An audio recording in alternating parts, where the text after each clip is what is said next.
मागील व्हिडिओमध्ये आपण संच म्हणजे काय आणि संच यादी पद्धतीने किंवा गुणधर्म पद्धतीने कसं लिहायचा ते पाहिलं। आज आपण त्यावर आधारित सराव संच 1.1 पाहूया। यामध्ये पहिला प्रश्न आहे की पुढील संच यादी पद्धतीने लिहा। म्हणजे यादी करायची आपल्याला, जसं आपण सामानाची वगैरे करतो, फक्त इथं काही नियमानुसार आपल्याला ती यादी लिहायची आहे। तर समपूर्णांक संख्यांचा संच, तर पूर्णांक म्हणजे आपल्याला माहित असायला पाहिजे की n म्हणजे नैसर्गिक 1 पासून सुरुवात होते त्यांची अनंतपर्यंत। w म्हणजे पूर्ण संख्या, नैसर्गिक मध्ये फक्त आपण 0 1 घेतला तर आपल्याला पूर्ण संख्या मिळतात। i म्हणजे पूर्णांक संख्या, ज्यामध्ये धन संख्या, ऋण संख्या आणि शून्य यांचा समावेश असतो। त्यानंतर परिमेय संख्या आणि वास्तव संख्या, हे उदाहरणाच्या वेळेस आपण सांगूयात।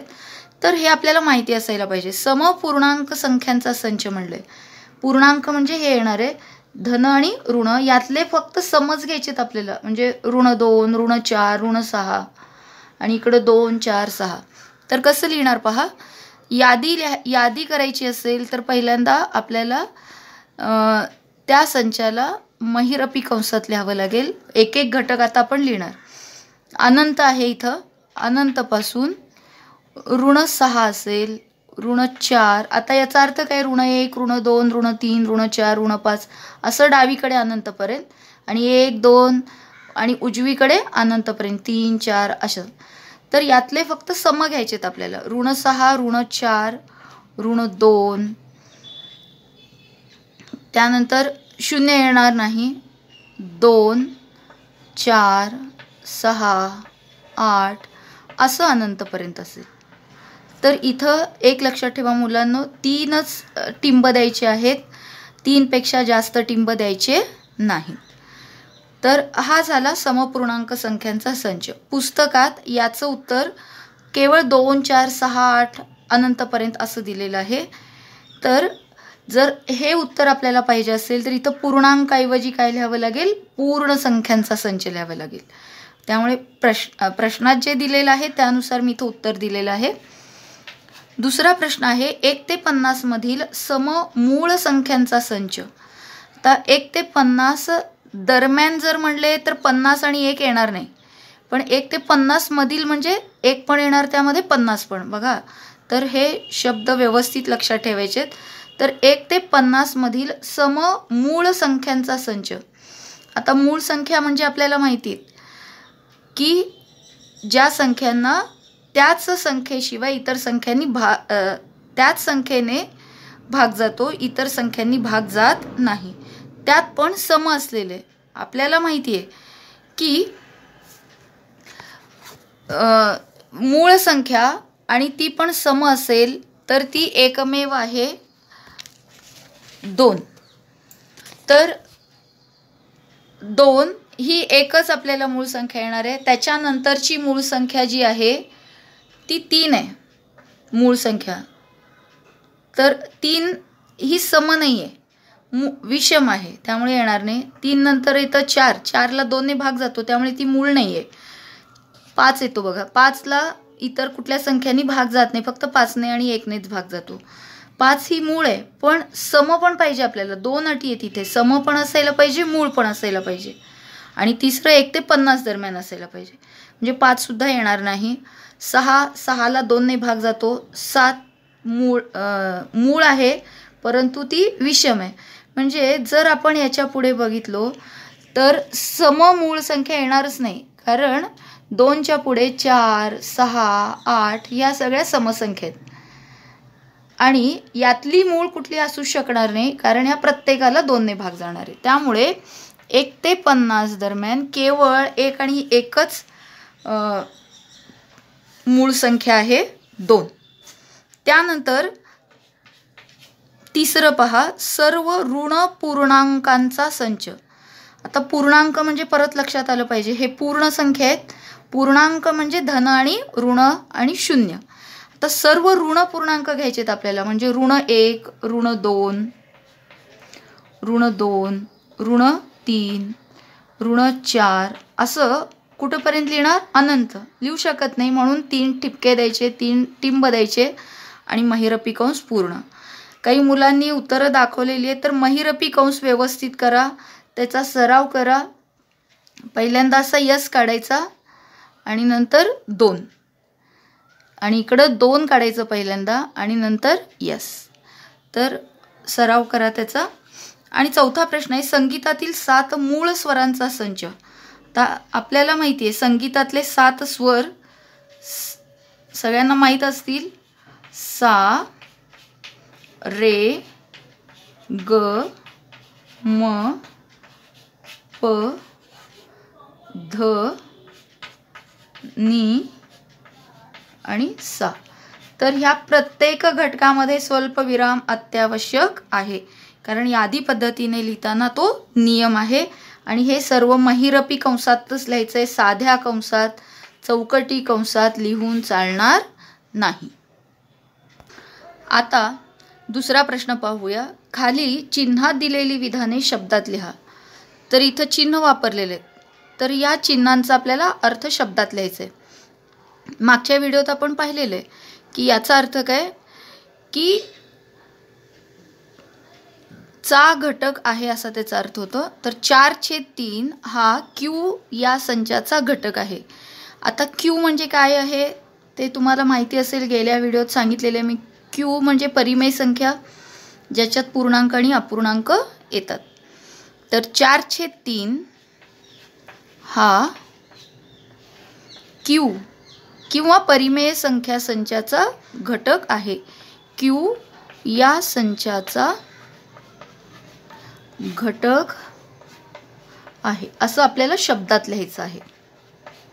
याच पद्धतीनं दुसरं -2. आता हे चिन्ह काय बघा, चा घटक वरती फक्त एक तिरपी रेषा मारली, याचा अर्थ चा घटक नाही. तर -2 हा यनचा घटक नाही. आपल्याला माहिती आहे यन म्हणजे नैसर्गिक संख्या संच, तर तुम्हाला हे माहिती असायला पाहिजे. यन म्हणजे 1, 2, 3 या सर्व संख्यांचा समावेश होतो. तर -2 दिलंय, त्यामुळे -2 हा यन या संचाचा घटक नाही.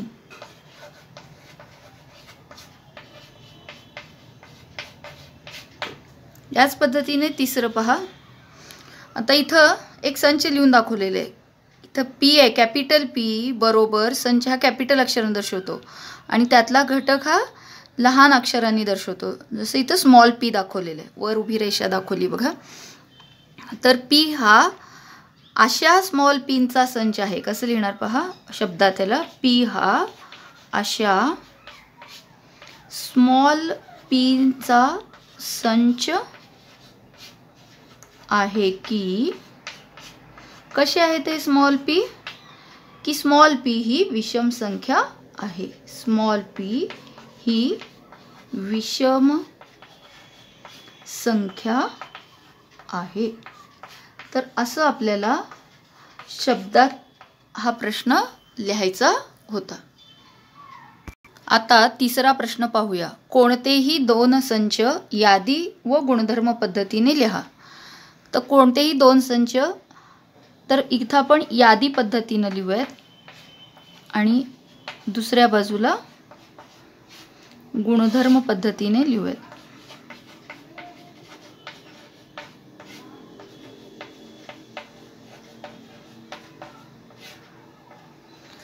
तर पहिला घटक घेऊयात आपण, पहिला संच घेऊयात. ए बरोबर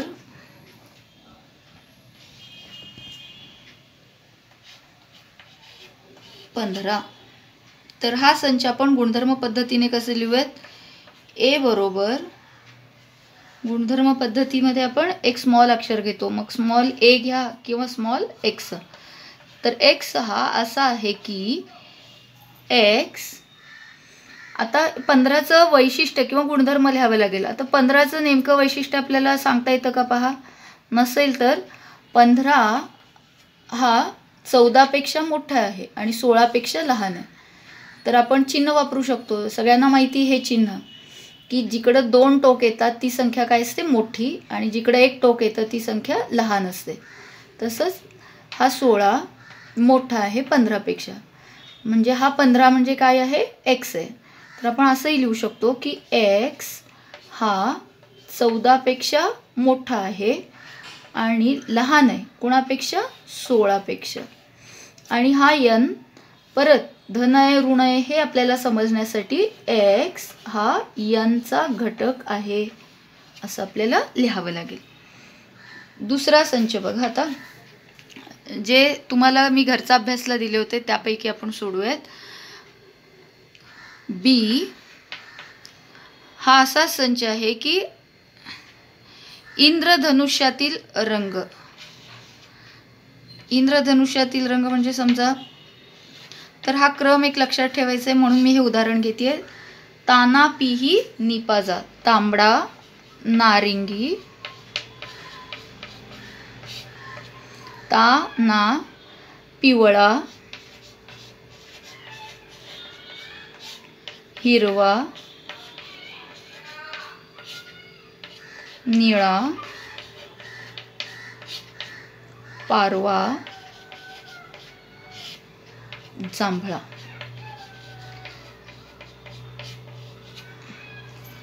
तर ही झाली यादी पद्धती. तर मुलांनो हे लक्षात ठेवायचं आहे, बऱ्याच जणांनी होमवर्कमध्ये फक्त एवढंच लिहिलेलं आहे, ता ना पी ही नी पा जा. हे आपल्याला समजण्यासाठी आहे, परंतु तुम्हाला असं पूर्ण व्यवस्थित उत्तर लिहावं लागेल. आता हाच संच आपण गुणधर्म पद्धतीने लिहूयात. तर गुणधर्म पद्धतीने कसं लिहिणार की यातला समजा स्मॉल बी हा घटक आहे. तर स्मॉल बी हा काय आहे, काय आहे याचं वैशिष्ट्य की हे सर्व रंग इंद्रधनुष्यातील रंग आहेत. मग काय म्हणणार, बी हा इंद्रधनुष्यातील रंग आहे.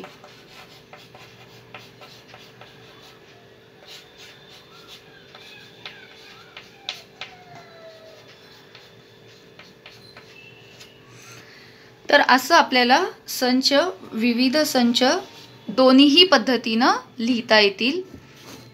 आणखीन एक सगळ्यात सोपं उदाहरण, जर तुम्हाला हे अवघड वाटत असेल तर आणखीन एक उदाहरण बघा. y बरोबर c बरोबर असं घेऊयात आपण 2 4 6 8. तर याचं वैशिष्ट्य काय लिहिणार, याचं गुणधर्म काय लिहिणार आपण की यातला c हा घटक किंवा x हा घटक हा असा आहे की x कसं आहे बघा, 2च्या पाड्यातली संख्या आहे आणि कितीपेक्षा लहान आहे, 9 पेक्षा किंवा 10 पेक्षा लहान आहे. मग मी हे कसं लिहिणार बघा, x हा 2च्या पाड्यातला आहे म्हणजे 2 ला 1 न गुणलं 2 1 2, 2 ला 2 न गुणलं 4, 2 ला 3 न गुणलं 6 म्हणजे 2 गुणिले n आहे.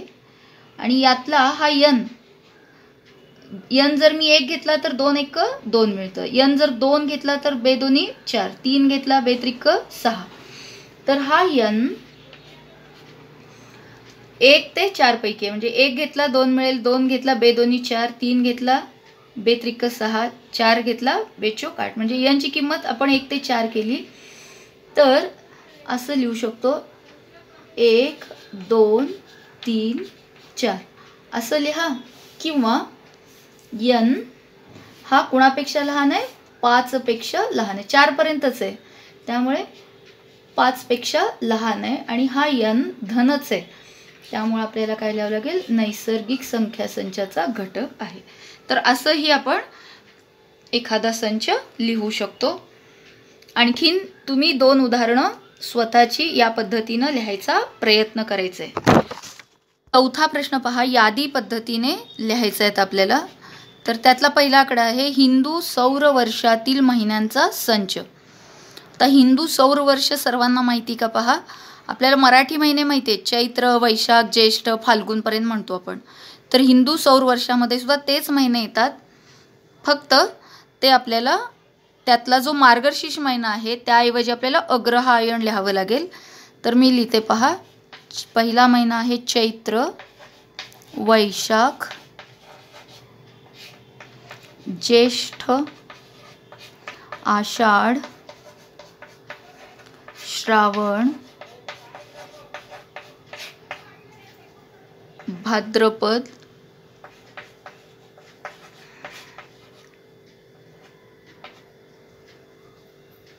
भाद्रपद, अश्विन, कार्तिक. तर मार्गशीर्ष ऐवजी कुठला महिना येतो सौर वर्षामध्ये? अग्रहायण. तर मार्गशीर्ष आपले मराठी महिने म्हणतो आपण, पण हिंदू सौर वर्ष जे आहे त्यामध्ये हा वेगळा महिना आहे बघा. कार्तिक, अग्रहायण, पौष, माघ आणि फाल्गुन.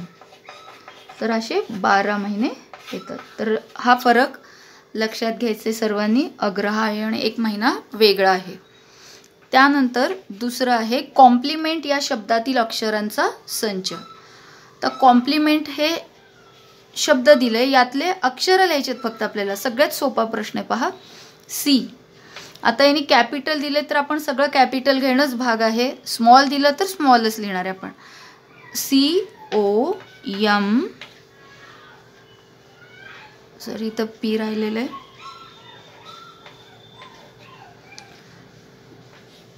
PLE.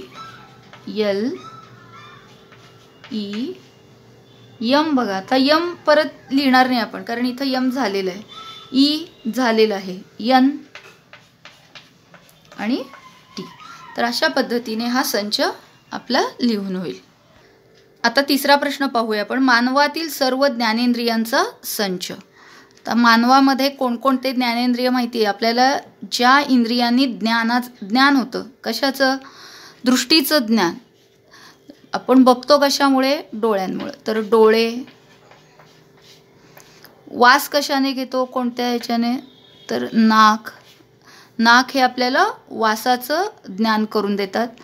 त्यानंतर कान आपल्याला ध्वनीचं ज्ञान करून देतात. त्यानंतर जीभ चव सांगते आपल्याला, चवीचं ज्ञान करून देते. आणि स्पर्श ही आपल्याला त्वचा करून देते. तर असे एकूण 5 ज्ञानेंद्रिय मानवामध्ये आहेत. तुम्हाला हे माहीतच आहे. त्यानंतर 1 ते 20 मधील मूळ संख्यांचा संच. मूळ संख्या म्हणजे अशा की ज्यांना 1 आणि त्याच संख्येने भाग जातो, इतर संख्यांनी भाग जात नाही. किंवा मूळ संख्या ह्या कोणत्याही पाढ्यात नसतात. तर ते लक्षात ठेवलं तरी चालेल. आता 1 जर आपण घेतलो तर 1 ते 20 मधले लिहायचे आहेत आपल्याला. तर 1 ही मूळ संख्या पण नाही आहे आणि संयुक्त संख्या सुद्धा नाही आहे. त्यामुळे 1च्या पुढे येतं 2. तर 2 हा कोणत्याही पाड्यात नाही आहे. त्यानंतर 3 नाही आहे कुठल्या पाड्यात. 4 आहे बघा 2च्या पाड्यात, त्यामुळे 4 नाही येणार. 5 कुठल्याच पाड्यात नाही. 6 आहे 3च्या पाड्यात आहे, 2च्या पाड्यात आहे. 7 कुठल्या पाड्यात नाही आहे. 8 येतं, बेचोक 8 वगैरे म्हणतो आपण. 9 3 त्रिकळ 9 म्हणतो. 10 बेपंचे 10. त्यानंतर 11. आता 12 14 16 हे सगळे काय आहेत? समसंख्या आहेत. आणि या सगळ्या समसंख्यांना 2ने भाग जाणारच आहे. त्यामुळे आता यांचा विचार करणार नाही आपण. 11 नंतर येतं 13. 13 आहे का कुणाच्या पाड्यात? नाही आहे. 13 नंतर 15. 15 आहे का कुठल्या पाड्यात? आहे 5च्या पाड्यात. 5 त्रिक 15, 3 5 15 म्हणतो आपण. 15 सोडून द्या मग. 15 नंतर येतं 17. 17 कुठल्या पाड्यात नाही आहे पहा. 19 पण कुठल्या पाड्यात नाही आहे. तर आपल्याला 20 पर्यंतच लिहायचं आहे. 20 हे परत सम आहे. म्हणजे एवढ्या सर्व संख्या 1 ते 20 दरम्यानच्या मूळ संख्या आहेत. त्यानंतर पुढचं आहे पृथ्वीवरील खंडांचा संच. तर आपल्याला माहिती आहे आपला भारत देश ज्या खंडात आहे त्याला आपण आशिया खंड म्हणतो. आशियानंतर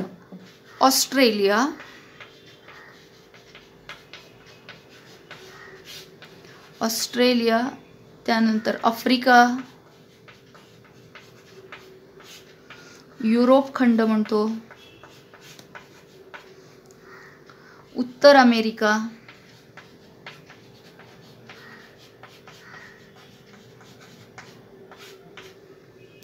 दक्षिण अमेरिका,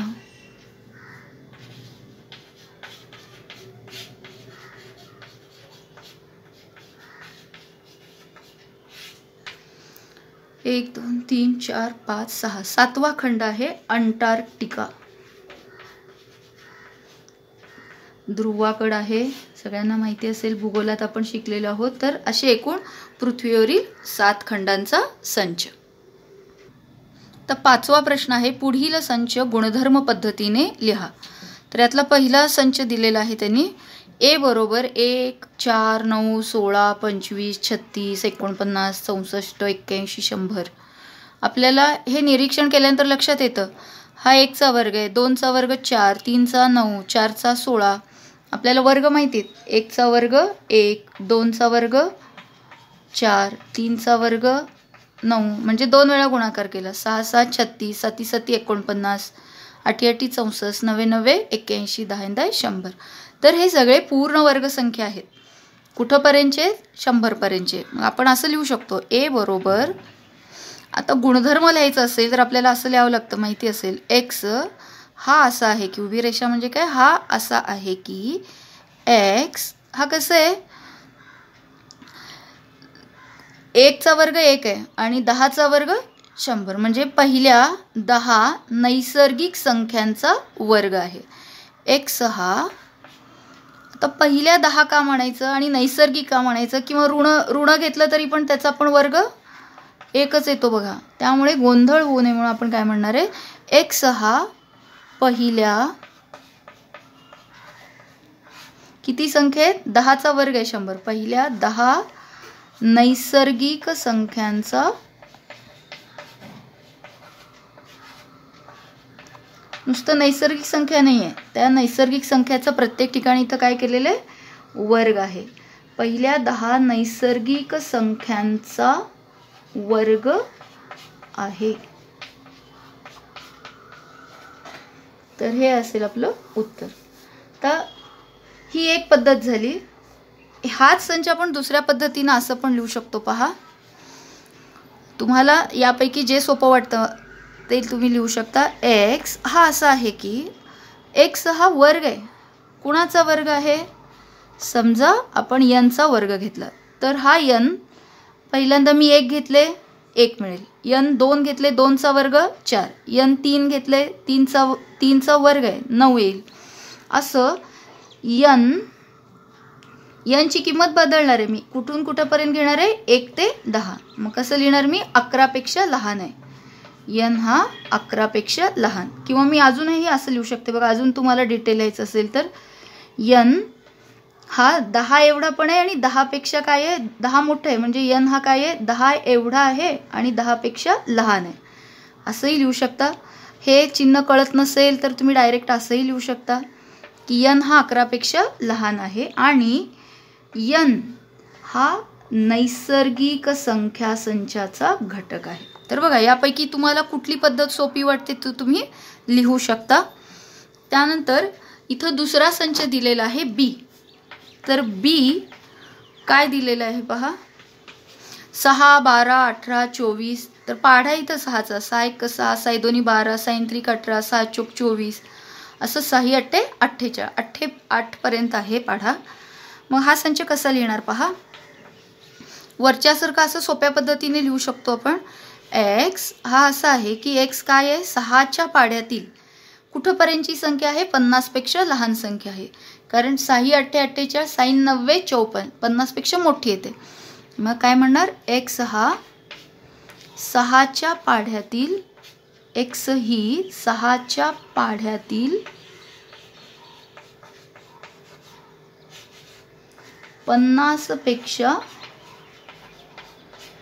लहान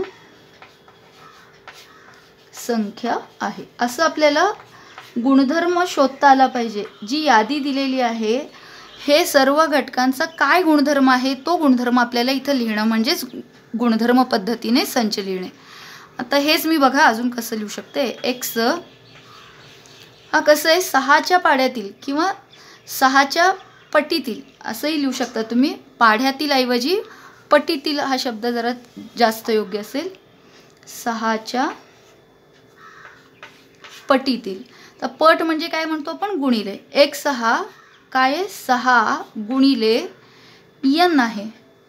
तर यन म्हणजे परत यन जर मी 1 घेतले, यन 1 घेतले तर 6 1 6 मिळेल. यन 2 घेतले 6 2 12 मिळेल. यन 3 घेतले 6 3 18. असं यन जर मी 8 घेतले, यन 8 घेतले तर 6 8 48 मिळेल. यन जर 9 घेतलं तर 54 येतं. हे संचामध्ये नाही आहे. म्हणजे यनची किंमत कुठून आहे? 1 पासून 8 पर्यंत आहे. मग मी कसं लिहिणार ते? यन हा 8 पर्यंतच आहे, म्हणजे 9 पेक्षा लहान आहे तो.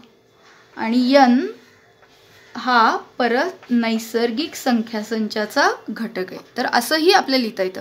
दोन्ही पद्धती मी दाखवलेल्या आहेत. तुम्हाला जी सोपी वाटते ती लक्षात ठेवायची आहे.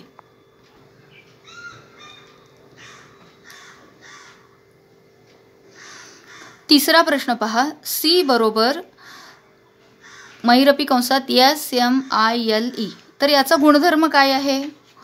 तर हे सर्व जर बघितलं आपण तर स्माइल, SMIL, स्माइल या शब्दातले सर्व अक्षर आहेत. किंवा मी असंही लिहू शकते माइल्स, MILES, माइल्स या शब्दातले सुद्धा हे सगळे अक्षर आहेत. मग काय लिहिणार मी? सी बरोबर X हा असा आहे की X हे स्माइल, आता सगळे अक्षर त्यांनी कॅपिटल दिलेले आहेत, आपण ही कॅपिटल घेणार आहे. स्माइल या शब्दातील, बघा कॉमा लिहिलं की अक्षर म्हणतो आणि तेच सगळे एकत्र घेतलं तर आपण त्याला शब्द म्हणतो. स्माइल या शब्दातील अक्षर आहे. त्यानंतर चौथा बघा. डी रविवार, सोमवार, मंगळवार असे वार दिलेले आहेत. तर हे काय आहेत? सगळे आठवड्यातील वार आहेत, बरोबर. तर X किंवा Y लिहूयात. काही अक्षर घेऊ शकतो आपण. स्मॉल डी सुद्धा लिहू शकतो. तर Y हा असा आहे की Y हे आठवड्यातील वार आहे. मग ते कुठलेही वार, तर ह्या संचातला तो घटक.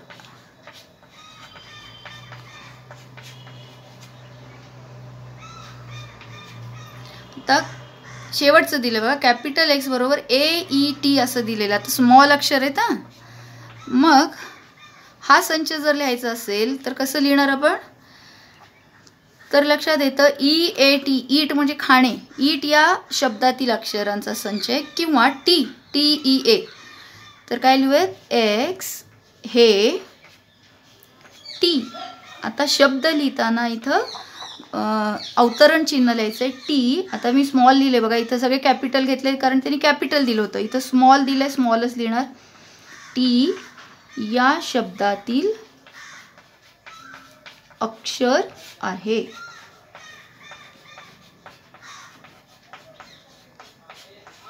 तर अशा पद्धतीनं इथंपर्यंत आपण सराव संच 1.1 पाहिला.